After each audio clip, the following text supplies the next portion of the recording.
Torej, gospod Škof je omenil, da je ekumenizem težek pojem. Zame je pojem ekumenizma zelo enostaven, zelo lahko razložljiv.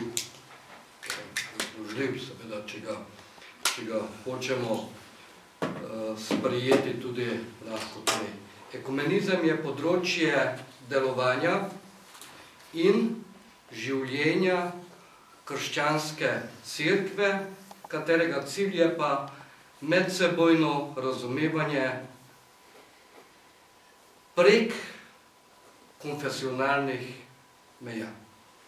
Torej, če dosežemo to medsebojno razumevanje prek konfesionalnih meja, smo v ekumenizmu. In ekumenizem je tudi temeljna razsežnost delovanja krščanske cerkve. Ali to hočemo, želimo priznati ali ne.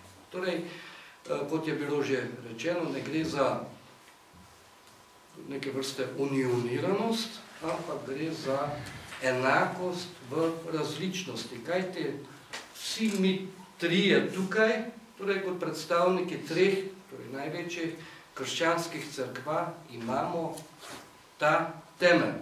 Torej, eno vera, en krst, torej tu.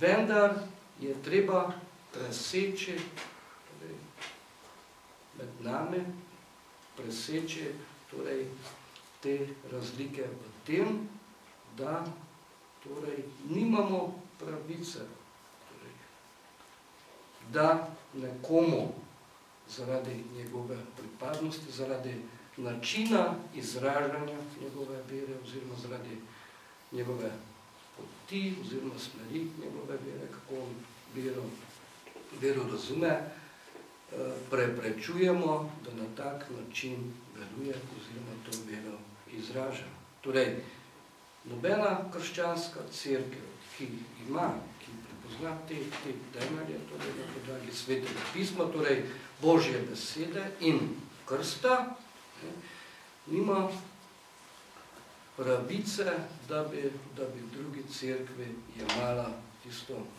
tisto osnovno, ker osnova vere je pa vendarle tisto dojemanje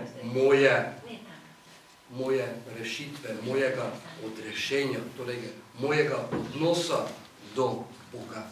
In jaz pač na tak način verujem in to seveda je moja dolžnost, da tudi svojega sobrata, kateri pripada druge krščanske cerkve, pač da v njem vidim sebi enakega ne v tem unioniranem smislu, ampak enakega v različnosti. Kajti vera, o tem bo govora kasneje, vera je življenje.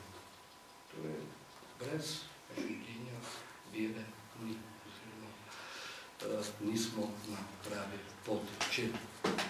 In to je tudi, zato pravim, da je ekumenizem, torej, zadnja možnost in mi zdaj v ekumenizmu, torej, zadnja desetletja, torej, stoletje in zadnje desetletja se z ekumenskim gibanjem, po mojem prepričanju, popravljajo. Pač na nas je, da popravimo vse tisto, kar se je v preteklosti, ko je prišlo, da pustimo, zakaj to dobro vemo, do razkola znotraj krščanske cerkve in so tako nastale različne krščanske cerkve, pač da to popravimo. Kajti svet, v katerem živimo, predvsem ta globalni svet, ki vse bolj se vse pač združuje na vseh področjih, to enostavno od nas kot kristjanov pričakuje.